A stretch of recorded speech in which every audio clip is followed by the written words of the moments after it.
welcome to another Sunday Superversive live stream.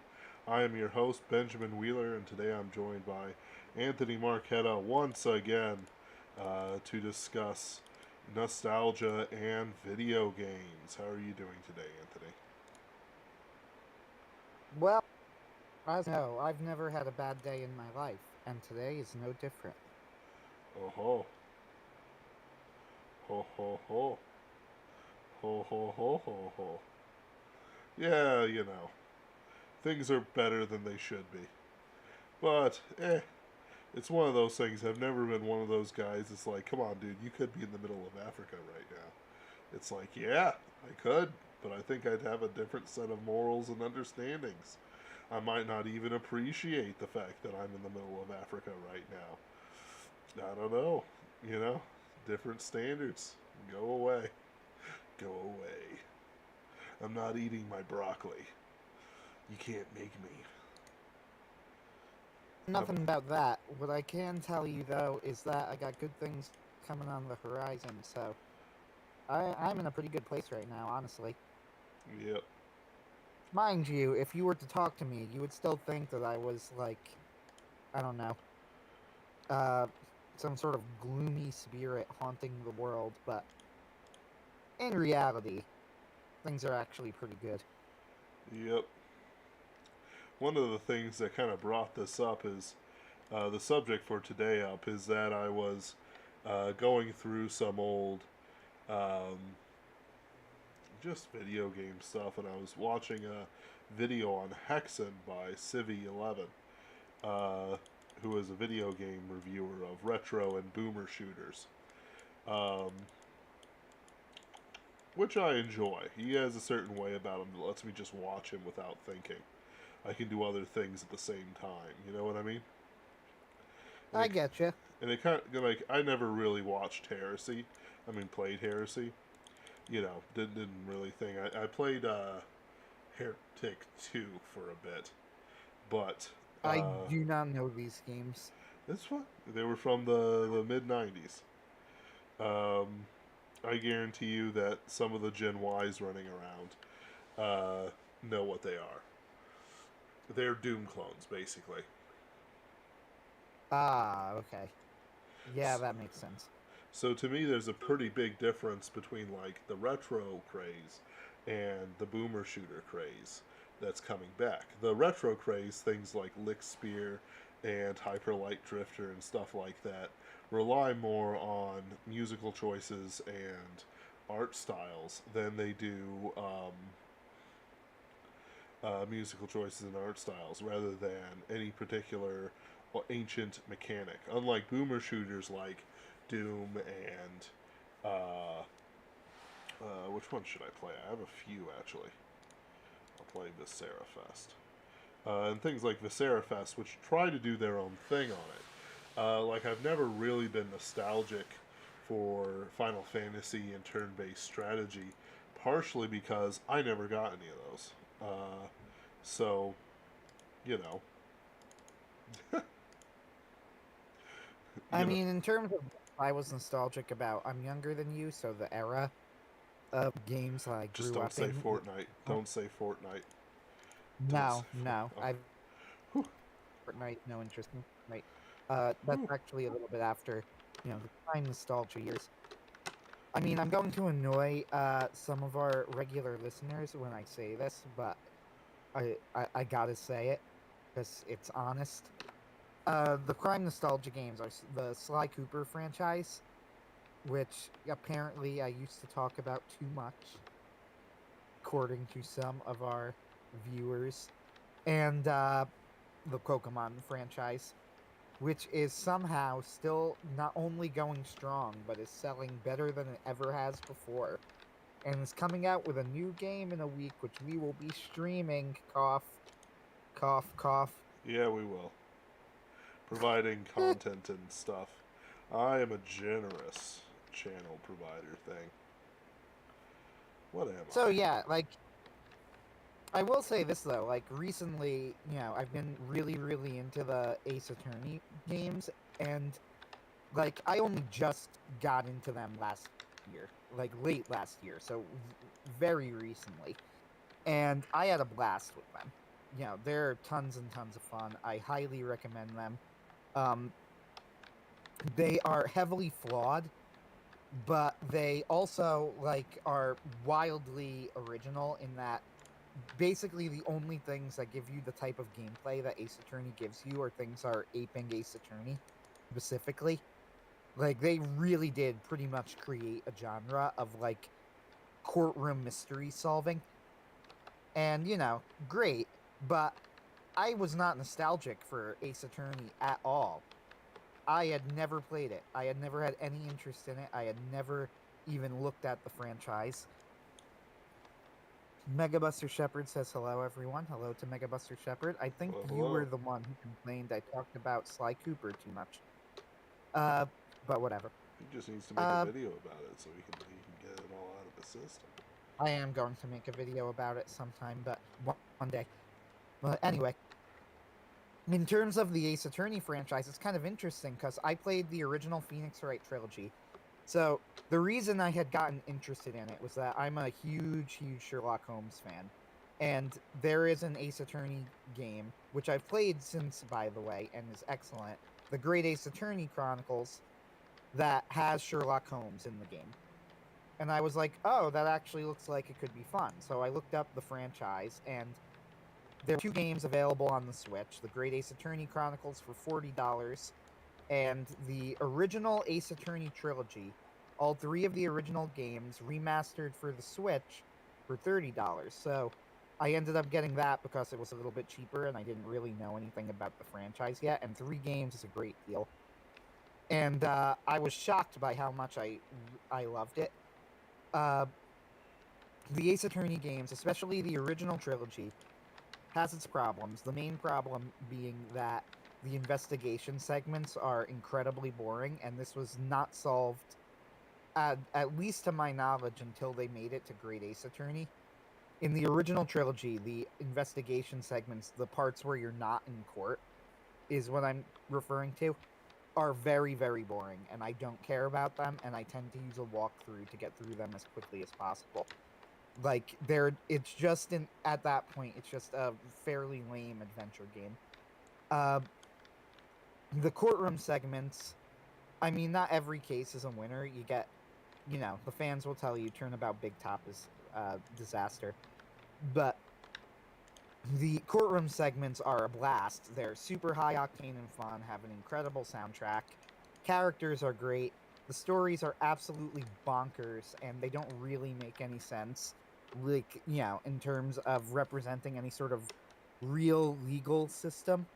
But they are a lot of fun. Now, I say all of this, and I could say this as a genuine review, because I do not have any nostalgia for this series. I didn't grow up with it. I didn't like it when I was younger. So, you are getting my thoughts on the series entirely unbiased by, well, I grew up with them. But what is interesting about this to me is that the Phoenix Wright Ace Attorney games, and a lot of people don't even know this, actually first came out back in the 90s. Now, it was the late 90s, because the original Ace Attorney games were actually Game Boy Advance games. They were only in Japanese. They were not translated into English until the sequels came out on the Nintendo DS. And the fact that the series is still going to this day is kind of remarkable, because it was never a huge seller to my understanding. It kind of got a cult following, and the Ace Attorney fan base is really, really great. There is an Ace Attorney, to give you an idea of both how small and how large the community is, there is an Ace Attorney game that has never been translated into English. It's Miles Edgeworth Investigations 2. However, there is a complete English patch of the game. It was translated by fans, but it wasn't just translated. It wasn't just some guy did a translation. It was a team got together, held interviews for translators. So they were turning people away who they didn't think were good enough for the job, and put together a professional translation of Miles Edgeworth Investigations 2. And, like, the translation is, I haven't played the game yet, though I'm looking forward to it, because it's supposed to be really great, but, like, apparently the translation is actually unbelievable. It's, like, professional level translations. Megabuster Shepherd asks, and it's a pretty good question, how far back is nostalgic? Well, I think we're talking about nostalgic for us, so our childhood, right? Like, so nostalgic should always be connected to, like, kind of youth. You know what I mean? Like, it's not about Yeah, so a particular, like, thing as so much as it is what brings you back to your youth. yeah, I go through this whole thing basically to say what fascinates me about this is that the Phoenix Wright Ace Attorney games are so old. Like the reason they came out with them for the Switch was honestly nostalgia, right? Like they were trying to market it to adults who got the Switch, who grew up with the Ace Attorney games, who wanted a new copy of it. And I happened to pick it up as well because it was cheaper than the Great Ace Attorney Chronicles, which was the actual new game. And by the way, just for the record, the Great Ace Attorney Chronicles are also great. In some ways, actually better because they're the first games that I've played in this franchise that solve the problem of investigation sections being boring, because you get to play as Sherlock Holmes and do investigations, or like, do investigations with Sherlock Holmes, and they're hilarious and fantastic. Uh, so I highly recommend the Great Ace Attorney Chronicles as well, but they're not nostalgia properties. The original Phoenix Wright trilogy is a nostalgia property, and it does make you wonder. So, like, by that I mean, if you play the Great Ace Attorney Chronicles, on a technical level, the games are great. They're gorgeous looking, the soundtrack's amazing. Um, it's 3D animations, but they're really, really good animations. It's a very simple game. It probably didn't cost them that much money relatively to make, but considering that there isn't really a lot of gameplay besides pointing and clicking, but it absolutely is a technical achievement. The original Phoenix Wright Ace Attorney games, though, like when they upgraded it for the Switch, they didn't really remake the games. They called it a remaster. The games are still in 2D. Uh, Essentially, like the artwork is basically the same. The animations are very minimalistic, and the amount of things that move on screen is very small. And like now they're on the Switch, they could have done more if they wanted to, but they didn't. And the reason that they didn't is that they didn't have to, right? I mean, the Right. Phoenix Wright Ace games were already popular games. They had they were at this point already considered, at least minor classics. Uh, and people were going to pick them up, whatever the graphics were. So you're in this interesting position where they could have remade the game with upgraded with much better technical specs and the same basic story, but they didn't, because why would you waste that money? And people bought it anyway. Now, this might sound like I'm criticizing the practice, but I'm really not. I'm not criticizing it. It is a perfectly logical financial decision, and it's also not even necessarily a bad one. Like, I like the look of the original Phoenix Wright games. I actually, in some ways, prefer the 2D art to the 3D art of the Great Ace Attorney trilogy. Sure, it's not technically better, but I personally prefer the aesthetic. And like, it's not so much that I'm saying that they did the wrong thing doing this, but I am saying that, in a way, isn't it kind of... It's kind of indicative of the problem with nostalgia, right? Yep. Like, they literally did not need to update this game at all. And yeah, it's remastered. There are some artwork changes and fixes and some translation fixes, although they didn't get rid of every typo, but you never get rid of every typo. It's an iron law. Never. Literally never. But anyway, like, they didn't get rid of every typo, but they got rid of some of the typos, they changed some of the art. But like, here's an example of something that they could have done but didn't do. So I mentioned Turnabout Big Top is considered by the Ace Attorney fandom, and I would agree with this, as the absolute worst case of the original Ace Attorney trilogy. It's bottom of the barrel. Now, not necessarily the worst case of the franchise, but definitely the worst case of the original trilogy. And this is for good reason. The case does not make any sense at all. Like, the solution hinges on, like, a cloak that has dropped from the roof, makes a right angle turn in midair to hook onto a statue, and your defendant is engaged to a 16-year-old girl. So, here's the question. You are remaking this game. How come you did not make the girl he was engaged to 18? How? Why? Answer me that. You could have. It wouldn't have changed anything at all, except it would have made your defendant significantly less creepy. But you didn't do it. Or, you have an opportunity to redo that cutscene so that the cloak that catches onto the statue does not make a 90-degree turn in midair. Why did you not redo it? And in fact, in the anime of Phoenix Wright, which I haven't seen, I've heard this from other people, they do change the story significantly. And supposedly, the changes that they make to Turnabout Big Top are actually a huge improvement on the story. It's kind of cynical. They have this opportunity to go back and to fix things, and they don't. And do I regret getting the Phoenix Wright trilogy? No, not even a little bit. I loved it. And for that matter, I'm not even saying it was a ripoff. It wasn't, because the games, it was $30 for 3 different games. That's $10 per game, and each game is not short. These are long games. Probably at least 20 hours per game. So that's a solid 60 hours of gameplay for $30. I mean, I definitely got my money's worth as somebody who never played it before. It turned me into a fan of the series. But it does really make you wonder, where you go they could just remake it.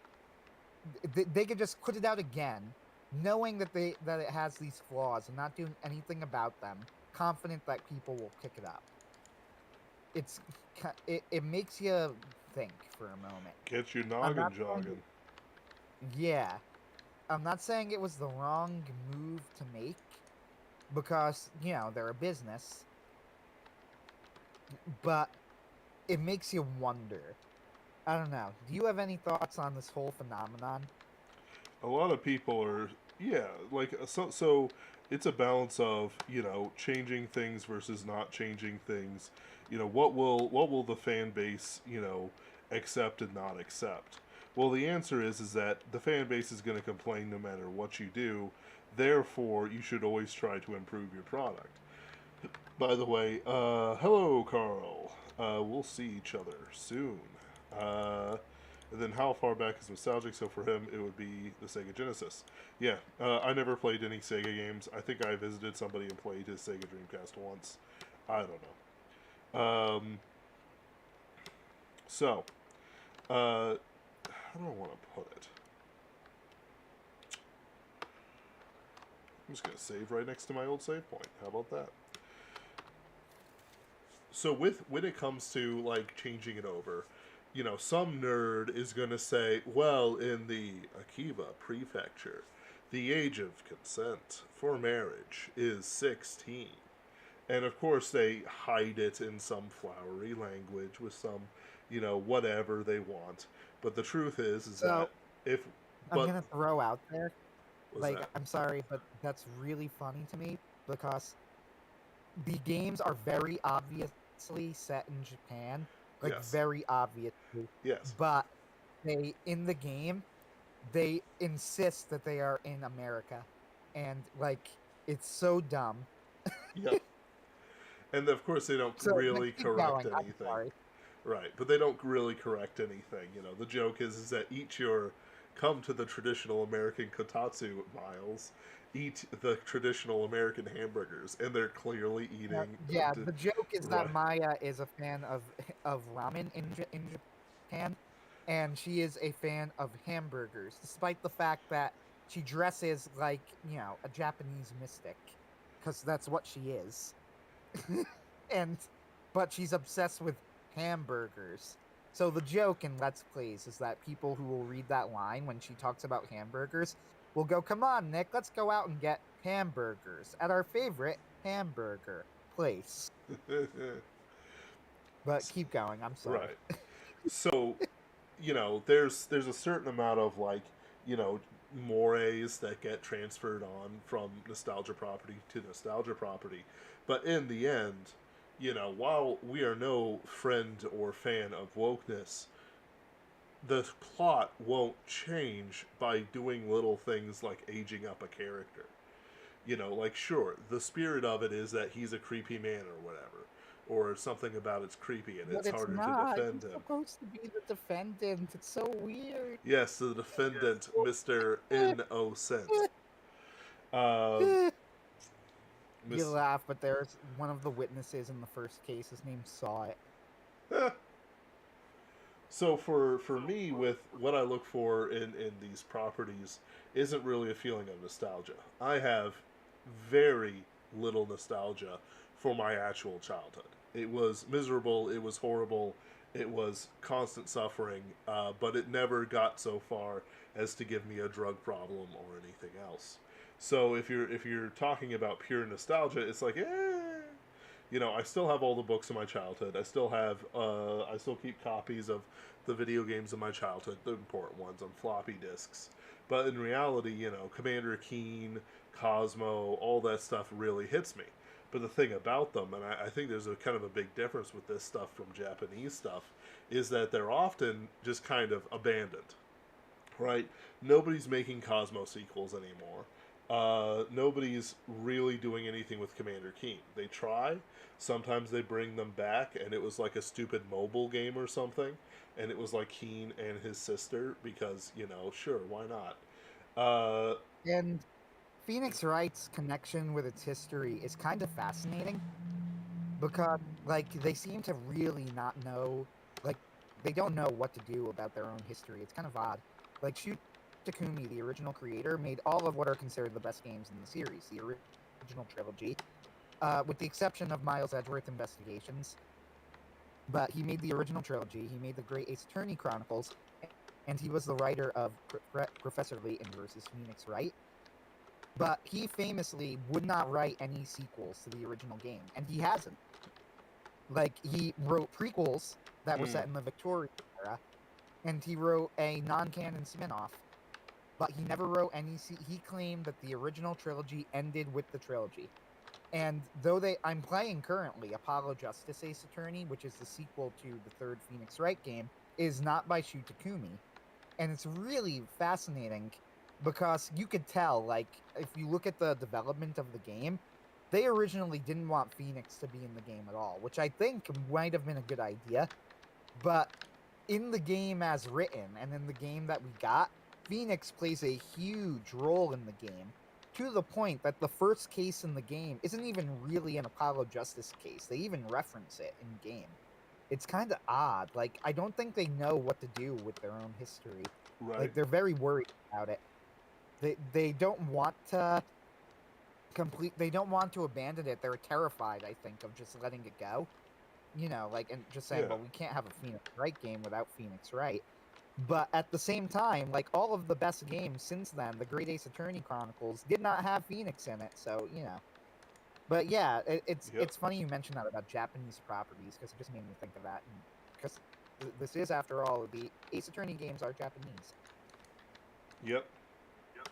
And a lot of this stuff, it just kind of, how do I want to put it, turns into this malaise. In reality, we remember Commander Keen because he had a very distinctive look, very distinctive games with their own feel to them, same with Ace Attorney. Even though it was on the Game Boy, it is so nostalgic that even though I've never played them, my culture sense has, adopted them. I can make jokes about them. I am aware of them compared to some of the stuff that people pull out. And, it doesn't mean that I have any emotional connection to it. Like, oh no, they ruined the series after game 27 or whatever. But I don't care. You know, like Yeah, that's the other point of nostalgia. Why should I care about some hokey product that even the original creators done with? Like it's kind of like Commander Keen and Doom and stuff like that. I like Doom and Doom Eternal because it's its own thing, not because it's Doom 2. Because I haven't even played Doom and Doom 2, like to their completion. Like, I honestly don't really enjoy them as much. They're a little bit slow, they're a little bit weird to my liking, and even though I played through some levels and I understand why it's a masterpiece, and it was probably one of the most important games released in its year, it's still just kind of like meh to me. Because it's like, why should like this is important for its history, not because it exists and is playable in this modern era. Like a lot of games like Dark Forces and whatever, are not playable, in their natural format. You have to have programs and computer setups that'll handle it. I'm considering just getting an ancient desktop with like Windows 95 on it, just so I can play things like um, Dark Forces without having to get some weird emulators. Get myself a CRT or something. But like, you look at this yeah, stuff, there's a certain amount of nostalgia you can do, but honestly, like, are you stuck in the past or are you enjoying things that riff on the past? Because this game I'm playing, Viscera Fest, is clearly just some people riffing on the idea of a retro boomer shooter.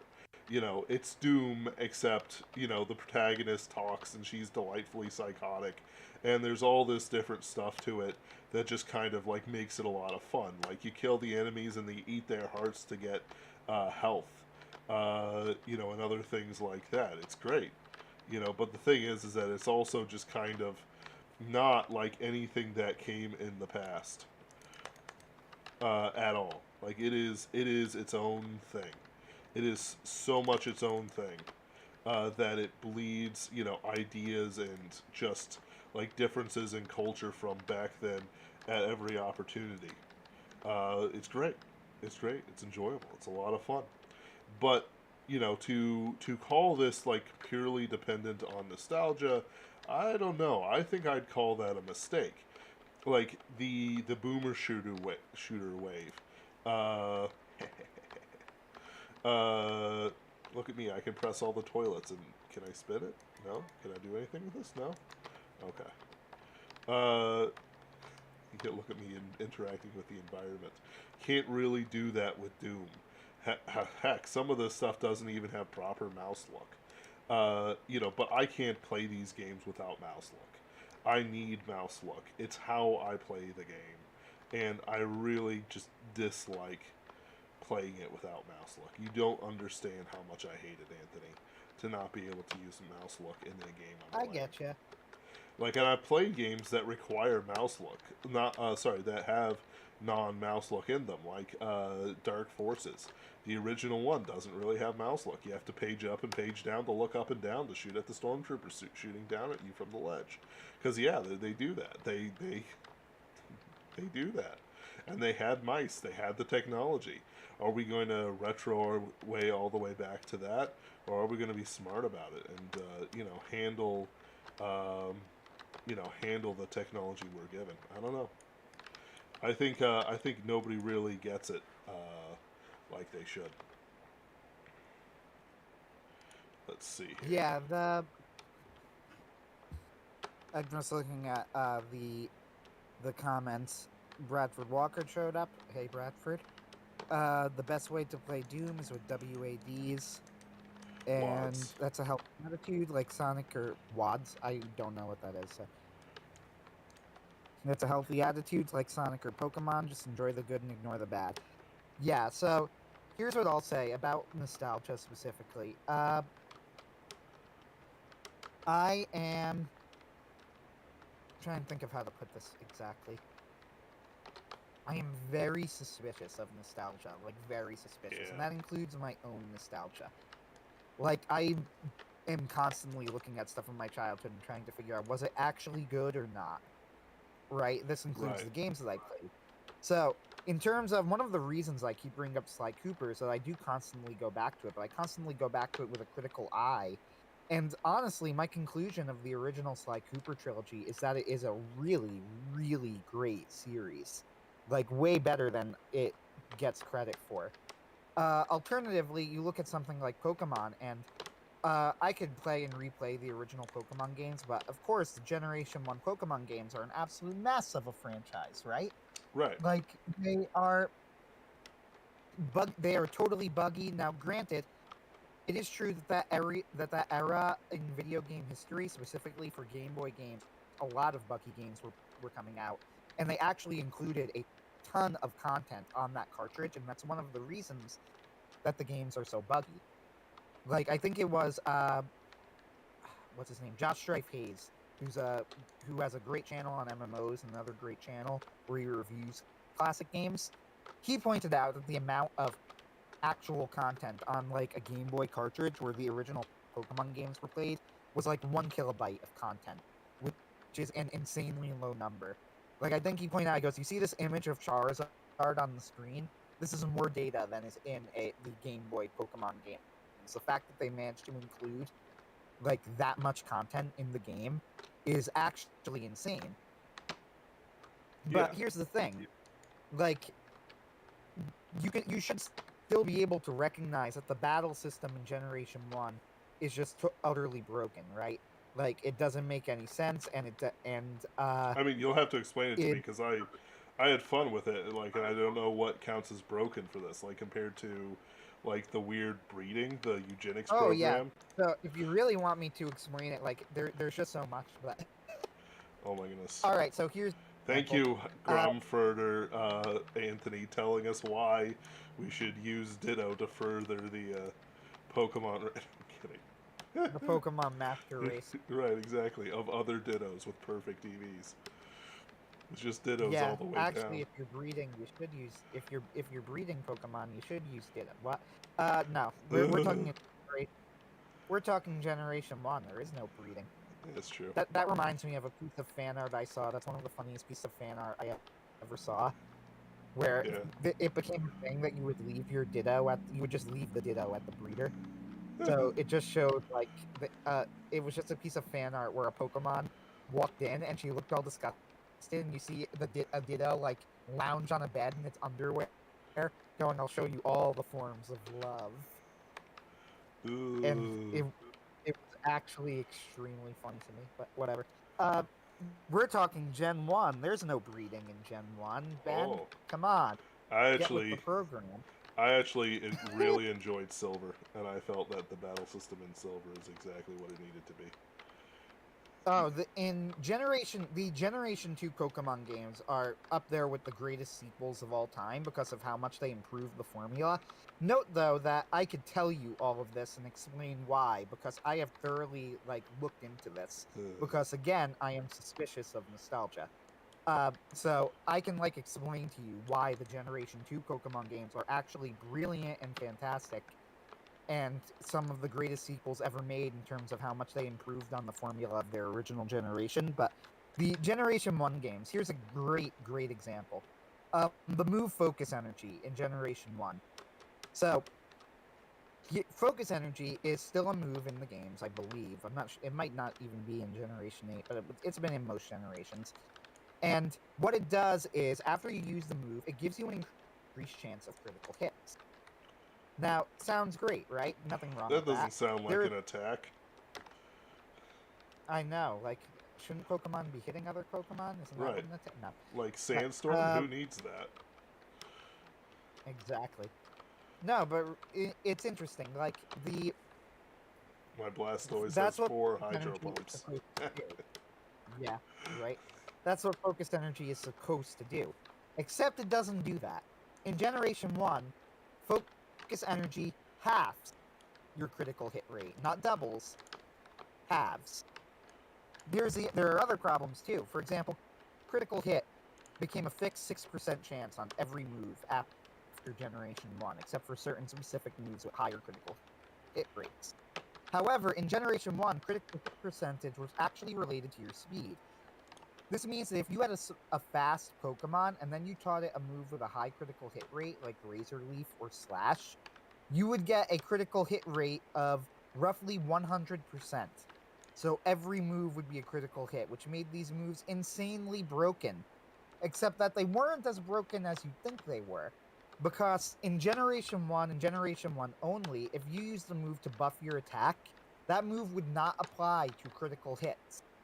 So you could potentially buff your attack high enough to the point where you don't want a critical hit.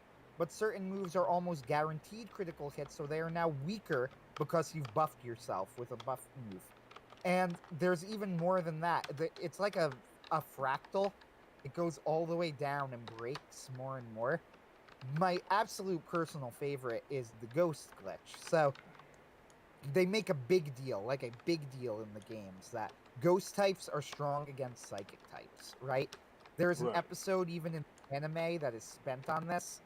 They specifically set up Lavender Town in such a way that you could go there, catch a ghost type Pokemon, come back to the psychic type gym leader, who, by the way, is one of the hardest in the game, and you can fight the psychic type gym leader with your ghost type Pokemon. And obviously you're going to do that, except that you're an idiot and you shouldn't do that because they messed up. Ghost is weak to psychic. In game, they tell you that Ghost is strong against psychic. It is not in Generation 1. It does double damage. No, it's supposed to do double damage. Yeah, but it also takes double damage. It wasn't supposed to. Okay. That was a glitch. Okay, I'm saying, it still said it's super effective when I used the move. Listen, Anthony. It did. Also, sometimes it would say that and it was wrong. Just remember, sometimes it would say that and it was wrong. Wow. So, I mean, most of the time when that would happen, it's if you had a Pokemon that, let's say a Pokemon was, I'm going to make up a type here, was an ice-fire type, and you used a fire move on it. Well, because it's a fire type, that move should do neutral damage, right? Yeah. You know, even with the ice type. However, even when you're doing neutral damage, it's going to say it's super effective because it sees the ice typing. Huh. And it was very easy to soft lock your game in the Elite Four. So, enemy Pokemon in Generation 1 and Generation 1 only actually did not use power points. Because they did not use power points, and they could potentially keep battles going forever. So, let's say you use the move Rage. Rage locks you into a move. But the move that you're using is not doing enough damage to actually kill your opponent. And your opponent can't never run out of power points. So they will always win, and you'd lock there for like 20 minutes. Alternatively, if you were to fight Lance with a Pokemon that had poison typing, well, so what is strong against poison? Psychic. Psychic is strong against poison. And Lance has the good AI. The good AI will always attack you with moves that are strong against your typing. Except that if you were to face Lance, the Dragon Master, the 4th Elite Four member, with a poison-type Pokemon, guess what? You will win every time. Because Lance's good AI tells him that Psychic is strong against poison. As it turns out, 3 of his 5 Pokemon, or 4 of his 5 Pokemon, have a Psychic-type move. That Psychic-type move is Agility. Agility increases your speed, but does not do damage. Because they have a Psychic-type move, they will use that every single time. And they will never run out of power points. And you can beat them without taking a hit. As long as you have a poison or fighting Pokemon to fight him with. This is the 4th Elite Four member, supposedly the second hardest battle in the game. It is so broken, and there's simply the fact that the Psychic type is totally unbalanced and completely breaks the game. Now, granted, this was on purpose. It was supposed to be broken because Mewtwo was supposed to be broken, but it's still, like, pretty bad. Now, in Anthony, I'm fairness going to to be all of right it, back. Generation 2. What was that? I'm going to be right back. Okay, no problem. So, Megabuster Shepard says I steamroll the Elite Four with my HM slaves. Ha ha ha ha. You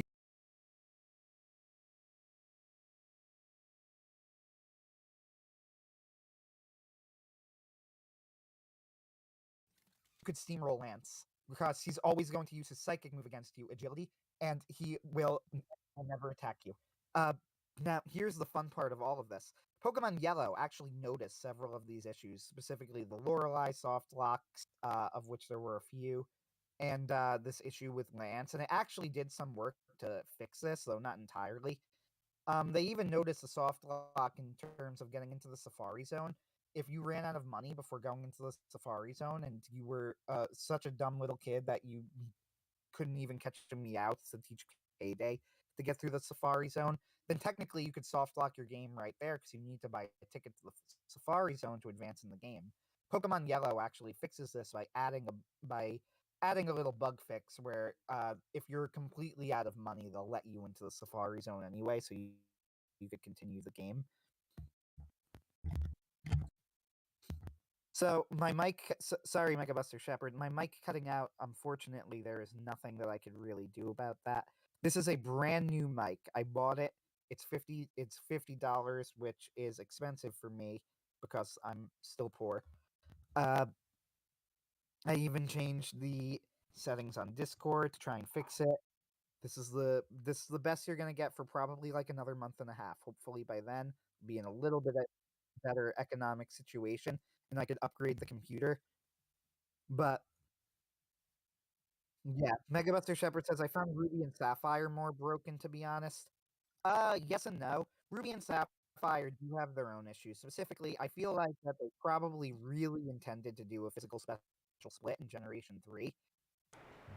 And you tell because they added a bunch of dark type Pokemon, that made them physical attackers, which made them disappointingly weak.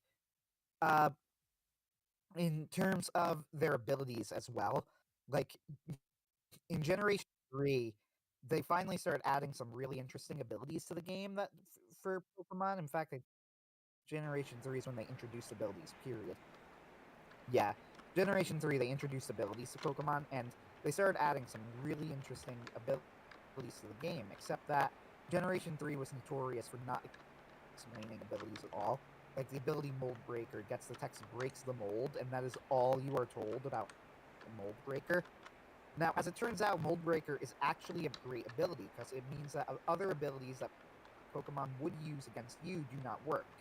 For example, Intimidate would normally lower your attack, or Levitate would make it so that ground attacks don't work, but now that no longer affects you if you have Mold Breaker. But you would not know this, so I always grew up thinking that Mold Breaker was a totally useless ability. What does it do again? It's actually a fantastic competitive ability. What Mold Breaker does is, if your opponent has an ability that would affect you, it does not work. So, for example, if you had Intimidate lowers the attack. If you had Mold Breaker, Intimidate wouldn't work on you. Alternatively, if your opponent had Levitate, which makes it so that ground moves can't hit them, and makes some Pokemon really, really powerful, like Ghost types, for example, really benefit from Levitate. Levitate no longer works if you have Mold Breaker, except that in Generation 3, they don't tell you what Mold Breaker does. They just say breaks the mold. That's the text you get in battle if you have Mold Breaker. It just says breaks the mold. So I thought that Mold Breaker was a useless ability and always ignored it. As it turns out, it was one of the best abilities in the game. With that said, Generation 3 was significantly improved with the Emerald version, which was great, but yeah, like, the point is that I could talk to you in depth about the Pokemon games and what was good and what was bad about them. Ultimately, I think that they were pretty good games. I think that Pokemon Generation 2 was a huge step up, and the Gen 3, Gen 4, Gen 5 games were all great. Gen 6 was a bit of a step back. And Generation 7, I would contend, to some disagreement, was actually fantastic. The Alola games were brilliant. They have a lot of things going for them. Now, Generation 8 has been tricky. Sword and Shield were disappointing, and the Gen 4 remake games were disappointing in that although they were not bad games, they weren't bad games because the games they were based on were pretty good, and a better remake already existed in Pokemon Platinum. However, I am excited about Pokemon Legends Arceus. The truth is that in terms of the Pokemon franchise, people say that they started going downhill in Gen 6, but I don't really agree with that. I actually think that the Generation 7 games were excellent. So, Pokemon, like, yeah, they've done some stuff. They've made some games that have disappointed me, but ultimately, even if Legends Arceus is not going to be a great game, it is the exact sort of game that I've been hoping that the Pokemon Company would make for a very long time, and they've never insulted their fan base. They've never gone woke. So I am definitely looking forward to Arceus, which we will be So, playing. here's yes, of course. So here's my perspective about it. I loaded up my Pokemon with the Pokemon I wanted in there.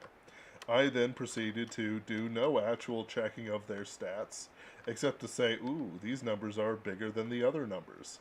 I went after Tyranitar because it's cool as balls, and therefore deserves to be played in every team, even though it's a rock dark, and apparently, I don't know, something, stats, something, I don't know. So Tyranitar Sounds is a like a great nerd. Pokemon, but the typing's not great.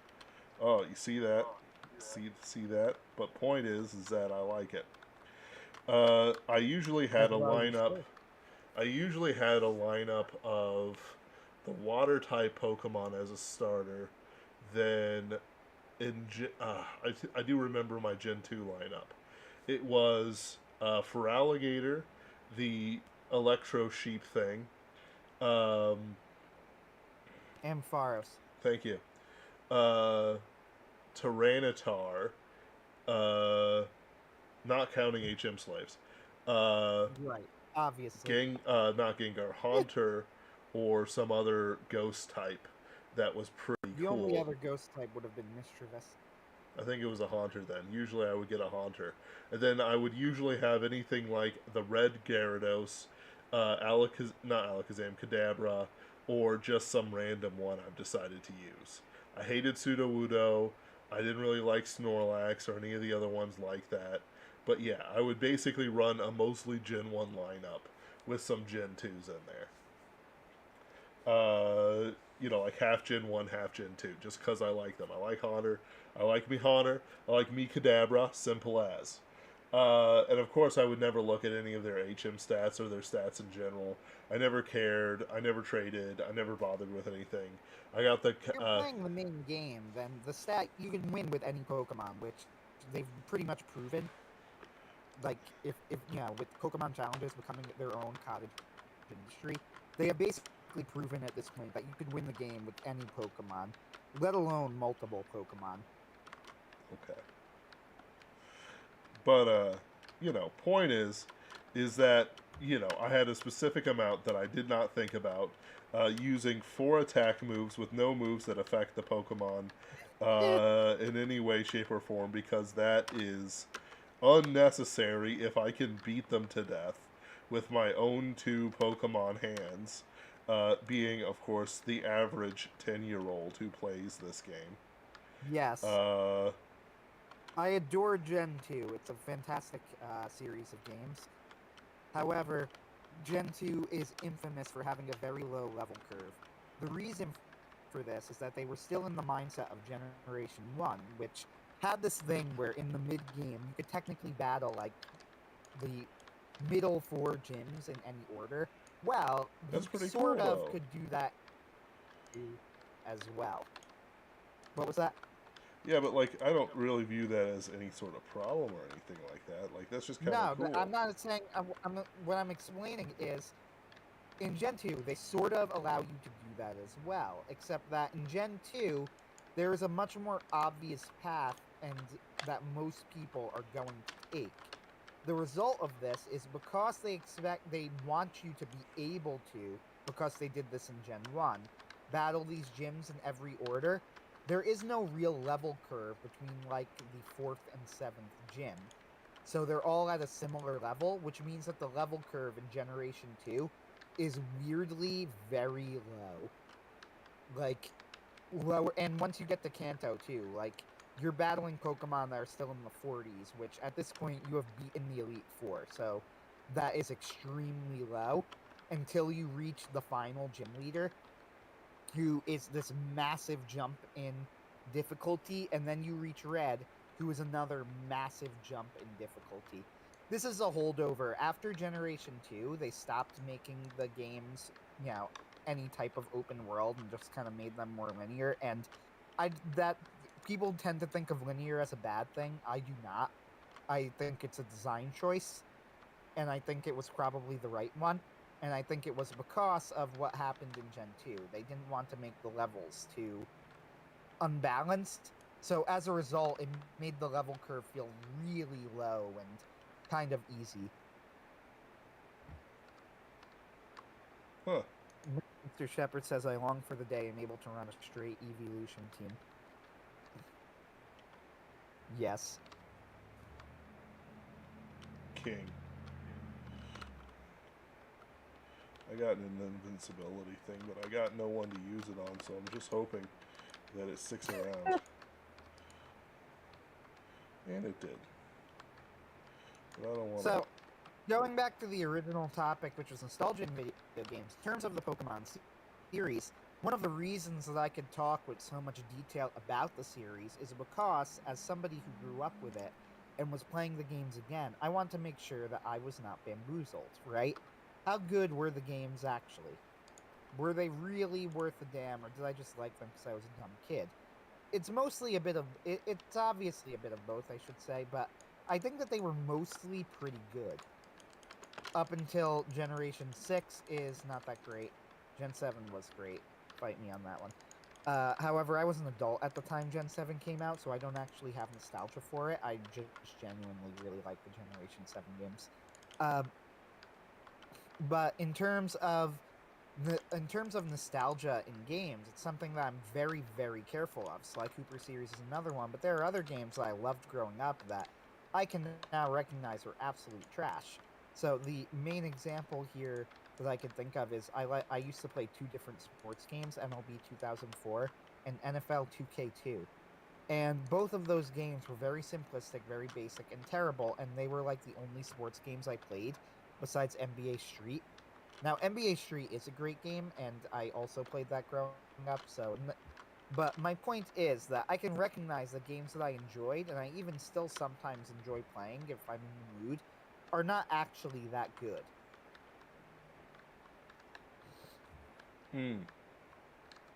Like, yeah, like Cosmo, it wasn't really that good.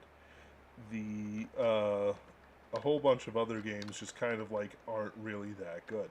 But the thing is, it's not really about that. It's about kind of like our enjoyment of these things. If we can enjoy them, it's not so bad. It kind of feels good actually. But the thing is, what it does is it kind of ruins it. I don't really, it's not that I don't enjoy playing a Pokemon game.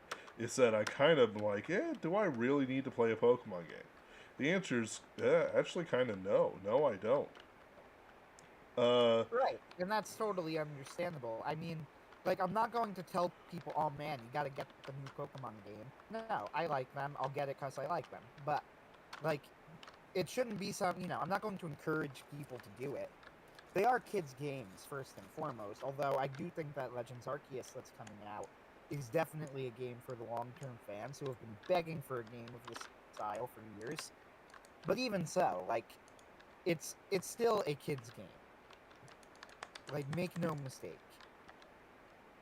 Yeah, exactly. And the thing about, like, these older games, too, like, you're right that part of it is, well, it doesn't matter if it was actually good or not if I enjoy it. I agree with this, but that's also what scares me, because that's how they get you. Yep. Like, does it matter if the game is good as long as you enjoy it? Well, yes and no. No, in that if I enjoy it, I don't care. Yes, because now you have just taught a corporation that they don't need to make a good game or put any effort into a game in order to make money. Now, what lesson do you think, if you are a business, you are going to take out of that? I never have to improve. Yay! That was No. kind of my with Phoenix Wright. Like, yes, they did make the great Ace Attorney games, which were a technical improvement, and even in some ways were gameplay improvements over the original Ace Attorney trilogy. So it's not like they were not advancing. And yet, I do wonder, a lazier organization than Capcom might look at the success of something like a remastering of the original Ace Attorney trilogy and then say, wait a minute, if I make a new game, I don't even need to make animations. Right. And that's a legitimate worry of mine, like, in terms of nostalgia properties. Like, I really do need to weigh, do I want to support this? There's something like the Final Fantasy VII Remake, which, first off, isn't even actually a remake, it's more like a stealth sequel. But whatever. Like, the Final Fantasy VII Remake, to the credit of the company, and Final Fantasy has been going downhill for a long time, supposedly. I don't know, I've never really It's been always going downhill. Yeah, I've never really been into the series, I'm going by what people were saying. But, like, the Final Fantasy VII Remake, to its credit, supposedly did put a lot of effort into making that game. Like, it was a genuine labor of love. It was a real remake and not just a remaster, which is, the lame term. On the flip side of this, you get something like the Sly Cooper remake, where they by Sanzaru, who made Sly 4, where in the PS3 remake version, they absolutely butcher the remake of the first game. So, this is infamous among Sly Cooper fans. In the Sly collection for PS3 and Vita, which you could get the original 3 games, first off, it is still worth getting. I do think that the visual remaster at least makes it look a little bit nicer on modern monitors. But the first game specifically, there is a level that is a rhythm game. It's the best boss battle, arguably, in the entire series, certainly one of them. You have to fight the villain, and she sends out, like, attacks at you, and you need to match the attack to the music with your controller. Very simple rhythm game, but it's totally different from most of Sly Cooper's gameplay, so it's very memorable as a result. And it's a great level. However, in the remastered edition, bafflingly, like, I still can't believe that they did this. In the only rhythm level of the entire game, the music is off. The music doesn't match the attack. So, you can no longer match your responses to the beat of the music. You need to watch the screen, ignore the music in the background, and match it to the attack that's coming at you. Like, it is unbelievable that a professional team let this get through. Like, it blows my mind. How do you let that happen? Right. Yeah, that's the sort of bad call. And this was the same team that made Sly 4. And everybody loved that game. Ha ha ha. It was an absolute train wreck. It's one of those things, though, that, like, there's definitely a difference in quality. Now, you and I both watched the Soul Porpoise video on nostalgia in video games, and I thought that was a really interesting video. So, in the Soul Porpoise video, the point that he was making is that nostalgia does have value in its own right. And Megabuster Shepherd says, this is why we emulate your weak, as if I don't own a PS2, and also my original copy of the PS2 version of Sly 1. Emulate. Anyway. So, in Soul Porpoise's video, the whole point of nostalgia to him is that it actually has value in its own right. Not as a way to make a point about the past, or to make a point, or even to illuminate something, or if you're going to remake something to improve it in some way, but just in terms of reminding us of how things used to be and that there's value in that on its own. So he starts off in Soul Porpoise's video on nostalgia and video games. He actually starts it out by comparing the movies 8-Bit Christmas and Christmas Story. And by the way, Megabuster Shepard says the Jack and Ratchet trilogy also have notable issues. Glad I still own them, but very glitchy. The Jack and the I think it was the Ratchet trilogy was actually even worse to my recollection, but I don't own it. I've heard from other people that the Ratchet trilogy update was actually even glitchier. He also says those discs only last so long, as if mine aren't still in perfect working order. Anyway, Okay, Anthony. All right. Fine. Fine. Okay, so going back to the Soul Porpoise video, he compares 8-Bit Christmas and A Christmas Story, and it's really interesting because he says that the main failing of 8-Bit Christmas as compared to A Christmas Story is that A Christmas Story did a lot better at understanding what it felt like to be a kid. And that was, in fact, the entire point of the movie. The whole point of the movie was to remind us what it was like to be a child. Whereas in 8-Bit Christmas, they try and make a larger point out of it. Specifically, they try and connect Neil Patrick Harris's relationship to his daughter with his relationship to his father. And he says, and don't get me wrong, the point is cute, and it's not a terrible movie or anything, but in A Christmas Story is going to be a lot more memorable as a result because it recognizes the value of calling back to the past in its own right. And Megabuster Shepard points out that the Sega Saturn discs are already disintegrating. That's actually crazy to me. Wow. That's bad. Yep. But anyway, so he then says that in terms of video, you could take that lesson and apply it to video games. We're in a world where a bunch of remakes are coming out, and many of wildly varying qualities. Some of them are excellent, like the Final Fantasy VII remake I mentioned.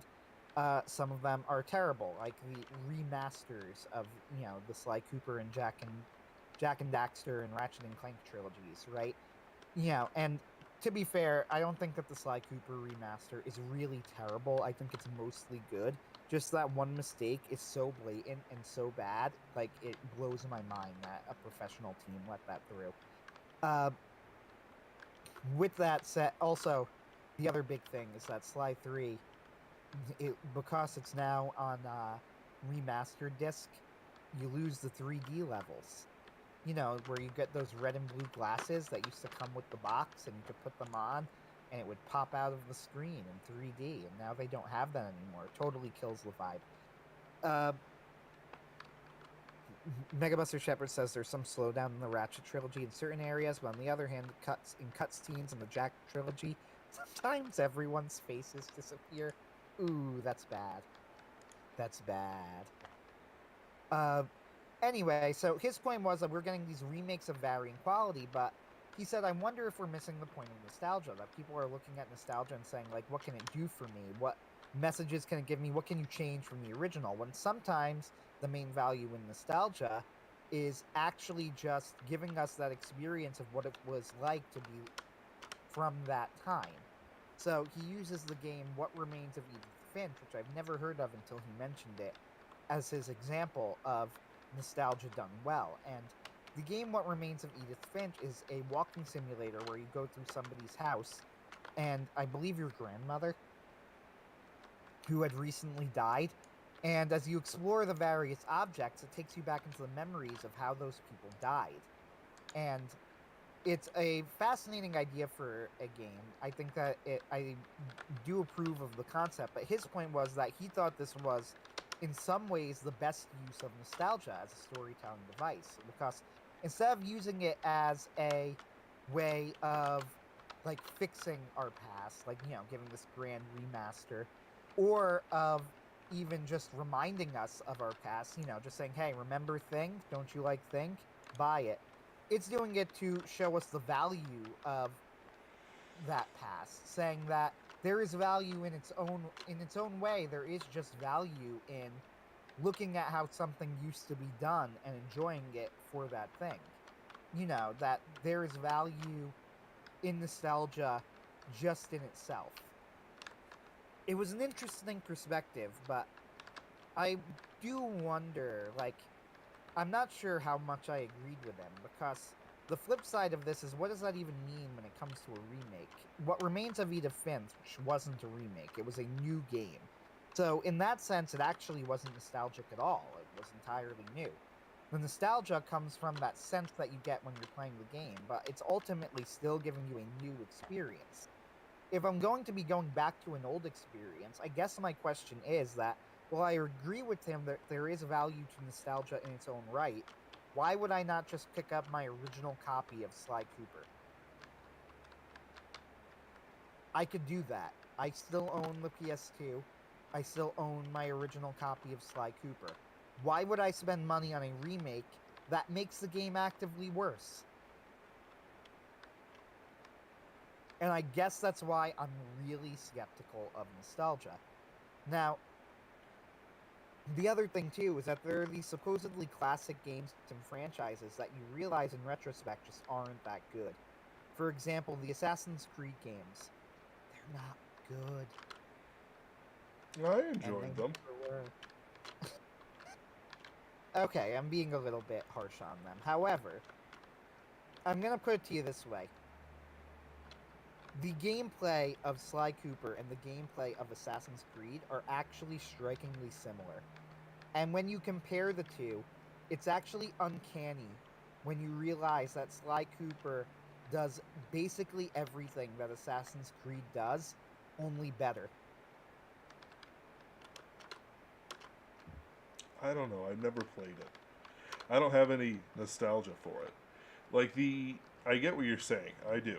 But how do I want to put it? Like, the pull of it to me isn't so much that I'm playing Commander Keen again. It's that, how do I want to say it? Like, the nostalgia. Hold on a second. I think I can get a secret if I feed the flesh puppet to these fishmen. As you do. There we go. Come on in. No! Come on in. No? Come on in. So, I do kind of miss secret hunting. Secret hunting was fun. You just bash your head against the wall until, it breaks. Okay, it won't go down to meet the fishmen. Then it was probably supposed to merge with that blue bouncing thing that hurt me. I don't know. See if there's anything over here. So, like... No. Hold on. I think I have an idea. Hold on. I got an idea. So, you remember those days where you're playing with your friend who is rich enough to have a PS2 because those things were like $500 a piece. Just saying. Like $500, like, no, not even, like more than $500. Like, they were ridiculously. Yeah, they were expensive. They were great systems, though. They had a great lineup of games.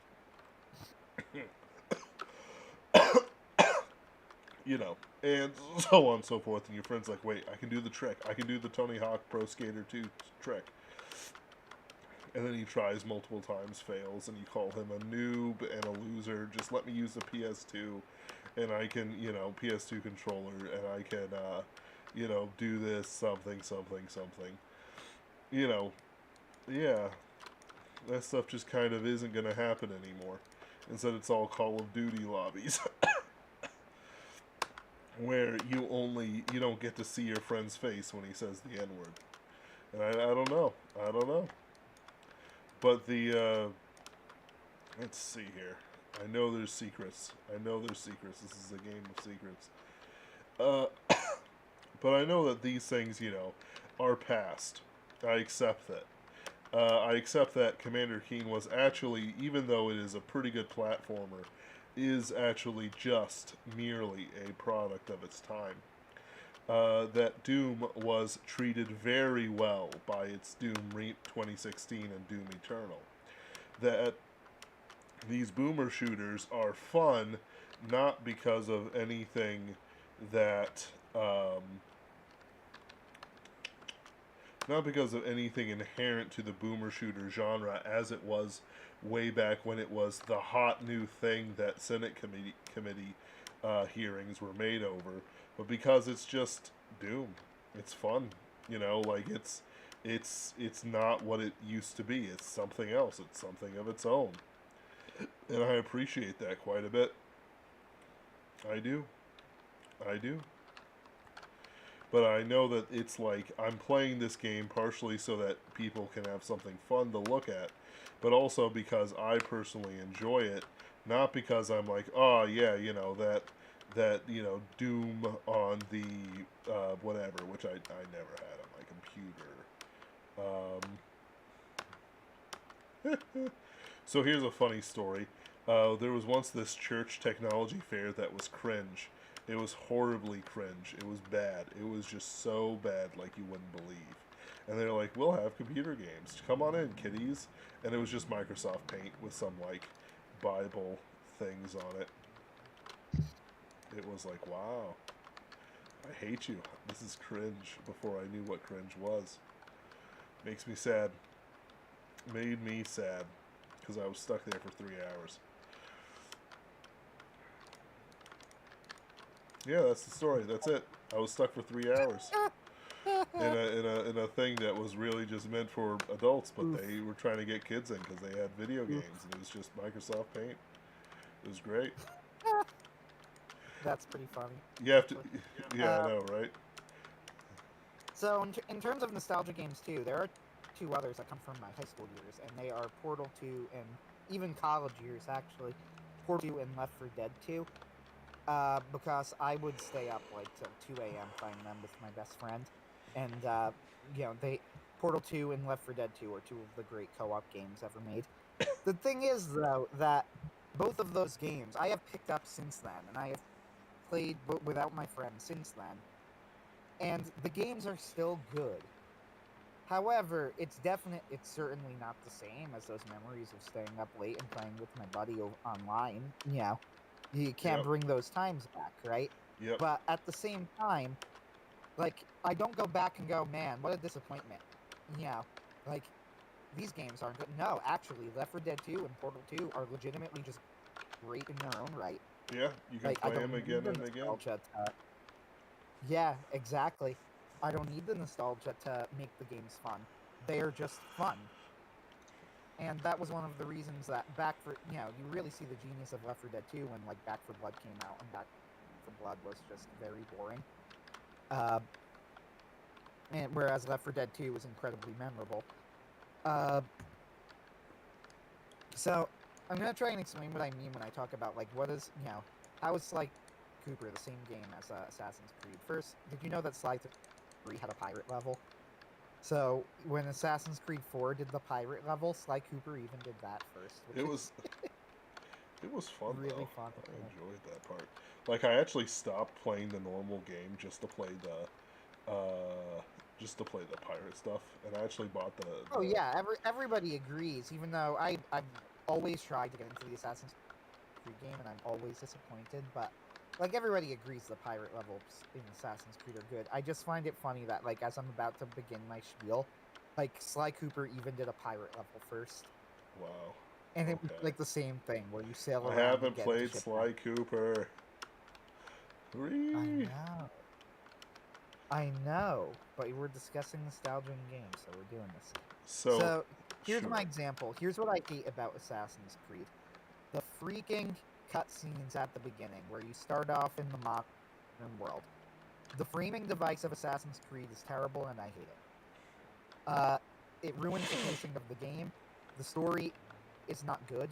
It is cringe, smart storytelling, as Brian Niemeyer calls it. And it's also just incredibly boring. So, Assassin's Creed 2, here's an example, starts with a very long cutscene where you're in the modern day before you finally get to what you actually came to the game for, which is historical play in Italy. So, how does Sly 3 start its game? Well, there's a lot of backstory in between Sly 2 and Sly 3. Sly 3 starts off with a, I believe, less than 5 minute, probably 3 minute cutscene, neatly explaining the backstory and how we get to the first mission.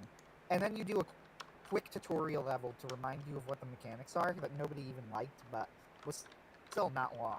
And then you get to the mission, and you can start playing the game. So that's a great example of what I'm talking about when I say that I think that the Assassin's Creed games in many ways dazzled people with the fact that they had great attention to historical detail, and that they had really pretty graphics, and that in terms of gameplay, they weren't actually ever that good. Sly Cooper did everything that they did, but better. The way that Sly interacted with guards was better than Assassin's Creed. Like, the fact that guards could catch you up on the roofs in Assassin's Creed always drove me nuts, because I felt like it was the sort of game that should incentivize running on the rooftops and hiding from people. And instead, it didn't. Like, if guards could chase you on the roofs anyway, there was no real reason to go onto the roofs, so it didn't incentivize going onto the roofs. I hated that about Assassin's Creed.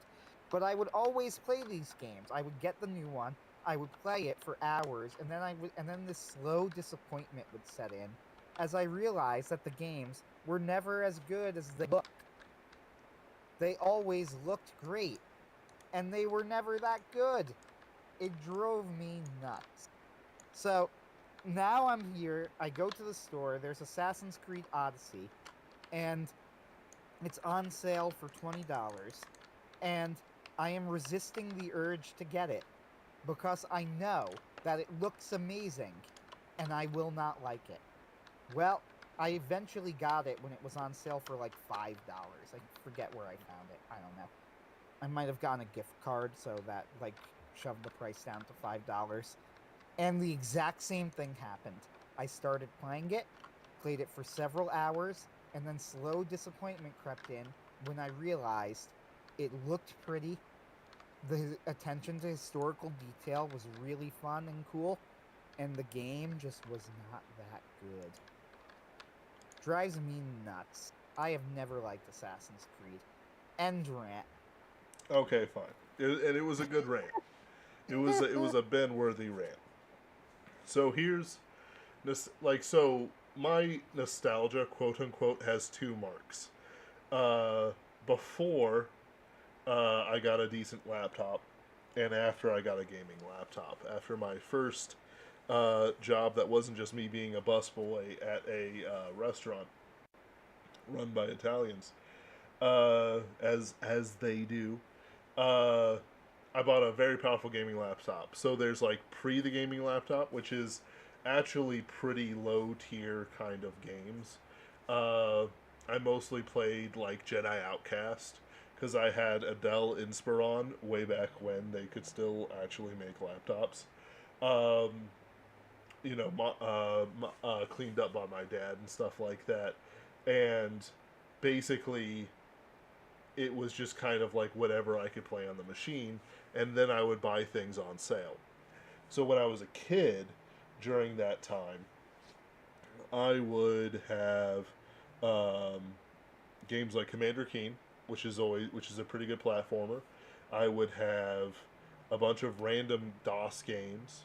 I'd have Cosmo, and let's see, and I had a Duke Nukem 3D demo, and then I had a whole bunch of Linux games, including some sort of like alien shooter thing in it. Like, I spent most of my time reading, or I didn't really have an internet connection there. It was pretty great. I read Redwall. I read, which I should probably read again sometime soon. I read some Lord of the Rings. I love the Silmarillion. I read some English stuff. I had the Alex Rider series. I had Artemis Fowl. I wasn't really into manga until I got into high school, where I basically started off immediately with Oran Host Club and Haruhi. So I just got injected by pure weeb right to the heart, and I have never recovered. I also enjoyed a little bit of Conan, uh, Arabian Nights. Like, the things I have nostalgia for my childhood is actually very marred. I don't like it. I mentioned earlier in the stream, I kind of had a bad childhood. I don't look back on it and go, yeah, I want to relive that. Uh, and it's not even violence. It's just, yeah, this is how I coped with it for days and days and days. I went to school, I studied, I came back, I was stuck inside, so I read books. That's it, long and short. Then with me coming into my adulthood, me having a game, all of a sudden I started playing Bioshock. Oh, I love Bioshock. Haven't played that in a Bioshock, while. great game. Bioshock is a great game. I enjoyed Assassin's Creed. I enjoyed Assassin's Creed quite a bit. Let's see here. Let's see what some people are saying. Special talent of making games: Solus, Ubisoft, Immortals, Phoenix Rising. That new game that they made, I think it's pretty good. Ah. So if we look at like my beaten folder, I beat Assassin's Creed 2. It was pretty great. I think I played the original Arkham Asylum. Like my old computer can barely play that. I don't really have any nostalgia in the same way that people talk about. Like, what am I supposed to do? Crystal Caves. Actually, that was pretty fun. Never could beat it because they were all Nintendo hard. And then, like, there's Crystal Caves, and the next game under it is Cuphead. Right? So, Ooh. think about that. Like, I beat Cuphead, but I can't beat Crystal Caves, a game from my childhood. And in fact, I'm actually going to probably try to beat it on principle now. I had some fun stuff with that. Like I have nostalgia for Dead Space 1 and Dead Space 2. So because like even though these things aren't from my childhood, I just have the feeling of nostalgia for them. For Dead Space 1 and Dead Space 2, what I would do is I would go over to my best friend's house, even though our relationship, to describe it as best friend, is entirely an abuse of the English language in the terms. And we would get a whole bunch of wings, like as many wings as you could get in one pack, like a 50 pack for New Year's. And I would play through Dead Space through New Year's. One year, I got pretty, and this is like in my 20s, by the way. I'm 31 right now, apparently. I keep thinking I'm 32, but I'm actually 31. And it was just fun. I would get away from the house. I would have some fun with a friend. I had money to spend. I wasn't stuck hearing gangsters kill each other in the streets. And then their stuff having an ambulance come by. It was just us enjoying it. And then came to Dead Space 2 level in the church where these little monsters ram at you and poke their heads out. It's creepy every time. It's a good memory. I don't really have memories of a lot of the games I used to play just because it's kind of difficult to think about them. It's kind of difficult to look back on it. I played the original Duke Nukem. Descent is probably my favorite of those games way back when. Just because it was, a 3D space shooter that was also a maze. And you duck and cover behind things. And because I don't really play games subtly, I would just ram myself into any position I could to try and just break through it. And eventually it would work level after level. Rushing back to your stuff before somebody steals it. That thief bot is annoying me again. And I don't need no stinking guide bot. I needed the guide bot. And I dread the fact that there's going to be a generation that's going to look back on Skyrim, of all things, and go, yeah, I used to play that as a kid. And you're just like, it's just vomiting in my mouth. It's like, no, I hate it. And then there's. You want to know something? Like, Bioshock, like you, I loved Bioshock. Yeah. And I do think it's a decent game, though. I think, like, I remember reading a review once, and I think it was pretty perfect, where they said in the review, like, that Bioshock was absolutely beloved. It's still, like, tied with Half-Life 2 as the highest rated shooter ever, and had this massive backlash, and it fully deserved both of those things. And and that line always stuck with me, and I agree with it when it comes to Bioshock. Bioshock does have a lot of problems, but it does so much well that I do think it's a pretty good game. But you want to know something? The absolute best thing about Bioshock, and this is going to sound, like, strange, but, like, actually look it up one day, is the demo. The demo for Bioshock. Like, legitimately, it is impossible to not want to play Bioshock after playing the demo if you like this type of game at all. So in the demo of Bioshock, like, you crash in the water and you go into Rapture, and you are going down the elevator, you pick up the wrench, and you, like, fight, like, one splicer or something, and then you get in the elevator and you go deeper into Rapture, and it ends with you start seeing more and more splicers. And then the elevator, like, breaks down and stops, and the splicers just start surrounding the elevator. And then the demo ends with, like, this crowd of splicers is at the elevator, and they start breaking down the door. And right when this whole, like, group of splicers is surrounding you, and they finish breaking down the door, the demo ends. Like, Amazing. I just remember that demo and going, holy crap, I have to get Bioshock now. Right. And I do think Bioshock is a good game. Like, there's a hipster contingent to Bioshock. They'll say, like, actually, Bioshock's really not good, but I don't agree with that. No, absolutely not. It's good.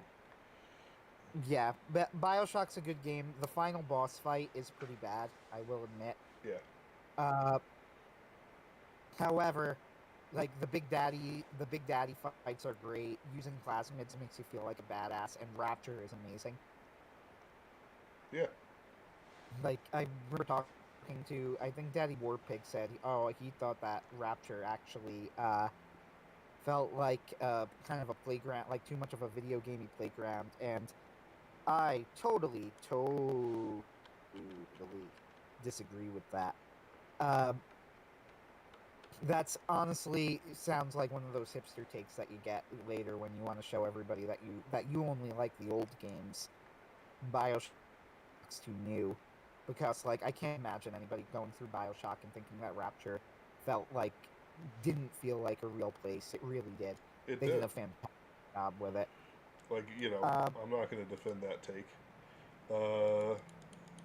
With all due respect to the Warpig, who we all love, we love him. Daddy Warpig. Right. Yeah, Columbia, Mega Buster Trevor says Columbia, yeah, the Bioshock Infinite rant I have made several times, both on and off air. Yep. I actually don't think Bioshock Infinite is a terrible game, believe it or not. Like, I think it's fun, and I think Columbia looks cool, but man, it has problems. The funny thing is that the absolute best Bioshock game is actually the second DLC, the one where you're stealth game as Elizabeth, because you get to play in Rapture, and you get new gameplay. It's actually, like, super great. That's a good example of, I guess, using nostalgia well, in my opinion. Yeah. And it's, yeah. And it's like, I know that they released a new TIE Fighter game recently, and TIE Fighter was part of my childhood. I did beat that one. High scores all around, etc. Rebel scum were crushed. I still have the box for it. TIE Defender is the Imperial Starfighter. I don't care what people say or what looks like what or how people, like, moon over Darth Vader's Starfighter. It's like, no, screw you guys. If you were a true fan, you would know what the true Supreme Imperial Fighter was. And there's all these other things that, make up this stuff that's just kind of gone. And maybe it's good that it's gone.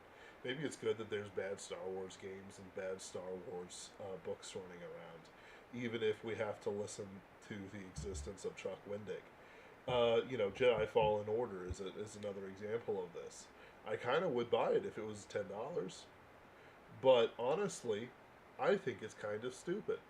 I played The Force Unleashed way back when it was released, on the PS2, because because it was one of the last games, major AAA games that they released across all consoles and the previous generation of consoles. Or maybe it was PS3, I forget which. Hold on a second. I'm literally looking at my boxes. Maybe it was on computer. Yeah, I don't remember, so I can't help you here. That's fair. I've got Dirge of Cerberus. When did I pick up Dirge of Cerberus?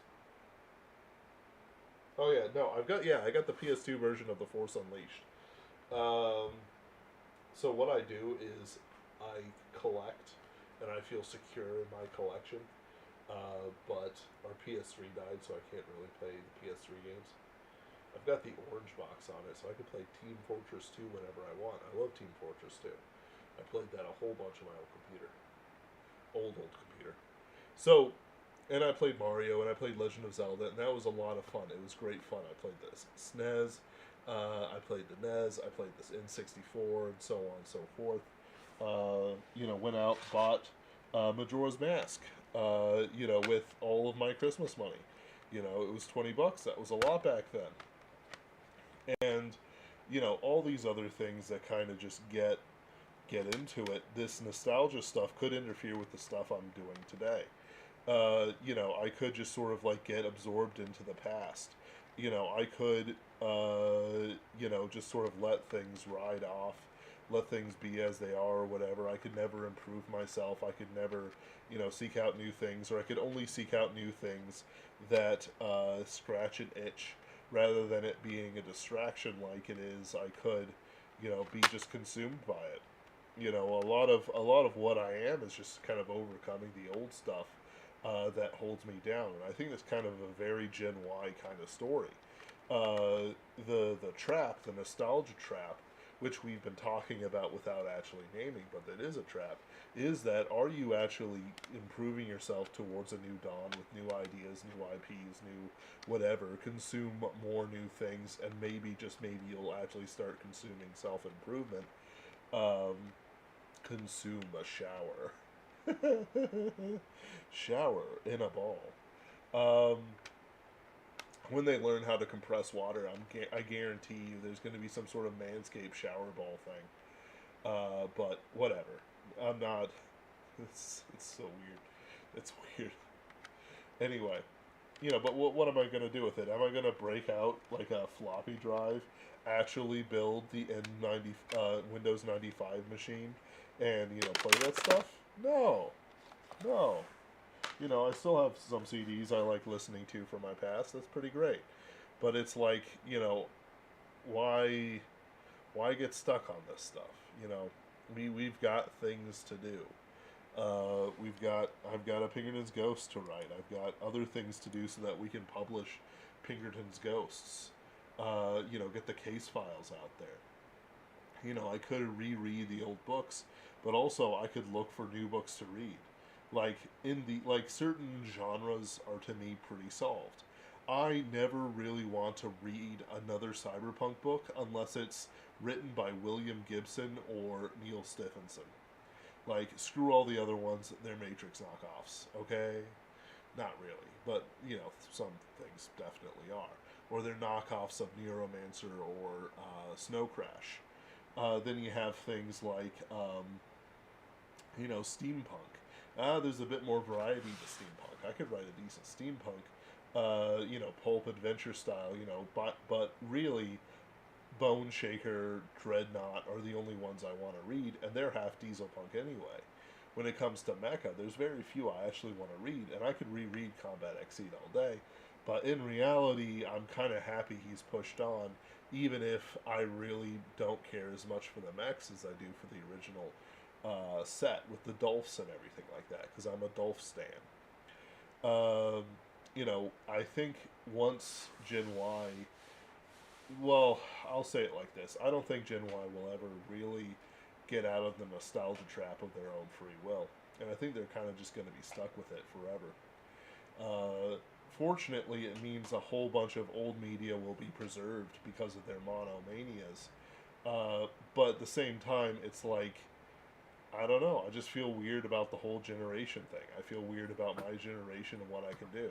I'm not, I'm a very good writer. I believe firmly that if I struggle more and keep struggling more, that I will be a great writer.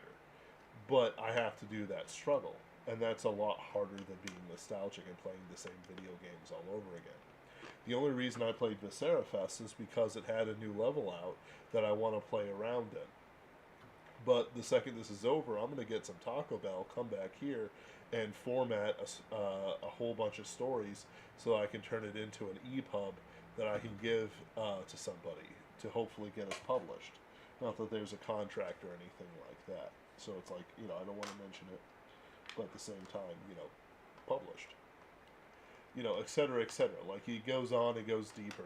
Like, sometimes I see it like Foxtake beating Scott Adams' dead horse to death again. And it is such an ornery dead horse. But I kind of understand it. Like, there's things to do. There's things to do for fun, and there's things to do just because someone else is an ass. And I think that the nostalgia doesn't really have as much of a part in it as people think. I'm actually very grateful to both Ken and Anthony that, and to myself in a sort of like roundabout way, that Pinkerton's Ghost isn't in this deep nostalgia trap that kind of breaks down and isn't really a part of anything except No, things of yeah, the past. Wright. I mean, Pinkerton's Ghost is a new fiction project. Yep. In terms of if it emulates anything of the past, it does so because we think that would be best for the story, and for no other reasons. Yep. Which is as it should be. Yep. I genuinely, thinking of Pinkerton's Ghosts, I cannot think of any nostalgic properties I was specifically emulating. Now, there have been people who have said, it reminds me of X or Y properties. Specifically, Supernatural has been mentioned to us a few times. I have never watched Supernatural, so I can't really say. I watched it way back when. It's fun. But it's definitely worse than the, like, first season or so my family watched. Like, but it's more Monster Hunter if anything else. But even then, it still very much has its own identity, which is important. Like, if your thing doesn't have an identity, it doesn't matter how good you write it.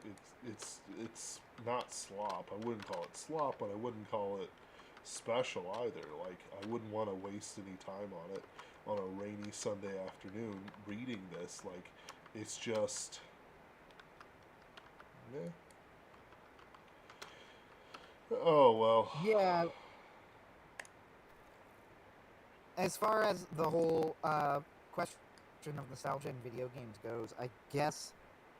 And Supernatural's is X-Files now. Yeah, that's the good stuff, says Megabuster Shepherd. Never watched that either. Although I probably shouldn't. X-Files was pretty good. Mostly. Yeah, I've heard that before. So I'll say it like this. Like, hold on. The standalone episodes are the best. Like when they deal with like Leech Boy and stuff like that. Or like it's the monster of the week coming back. Like that's where they're best. Like the plot itself, it's like there's a government conspiracy. Ooh, what is it? Ooh, please. You're already telling him all these secrets. Just ooh. Okay. That's it. That's the X-Files experience when it comes to their main plot. A guy walks out smoking a cigarette. Sorry, go for it. Yeah.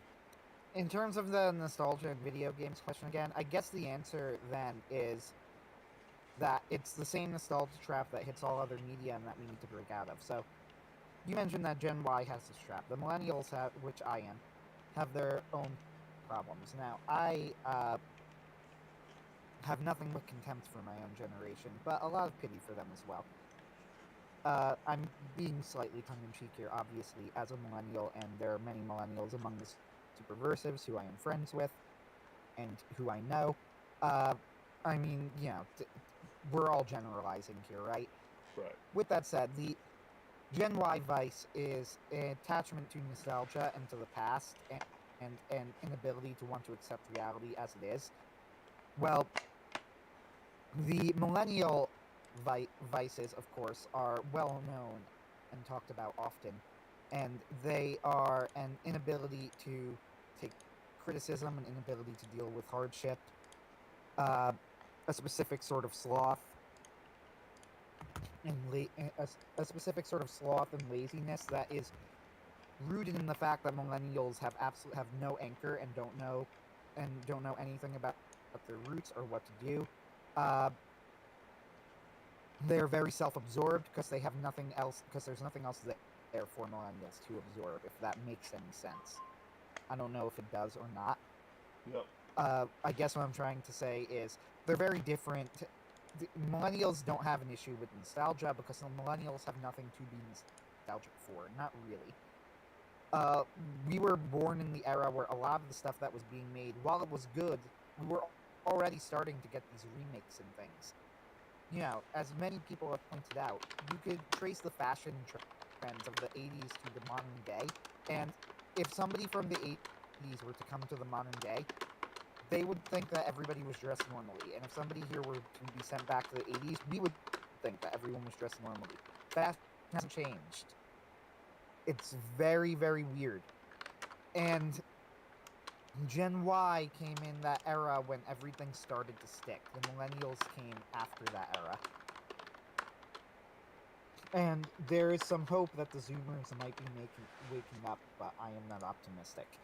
So, in terms of video games in the nostalgia trap, it's really the same as everything else, which is try not to, your emotions are your emotions. They're real and you can enjoy whatever you like for whatever reasons you like, but don't let yourself be deceived. If you only like something because it's nostalgic, you need to think. Try and recognize that. Realize, hey, I enjoy this, but I know that's not actually good. It is nostalgia. I was fooled by Star Wars The Force Awakens, like many people were. Now, you're going to get the more base people here and some of the smarter people, too, who will say, I never thought The Force Awakens was good. I wasn't one of those people. When I first watched The Force Awakens, I liked it quite a lot. I now can recognize that's terrible. Yeah. Was it nostalgia? Yes and no. I only watched the original Star Wars trilogy when I was, like, out of college. I mean, I was not a child when I first saw it, and I greatly enjoyed the original trilogy.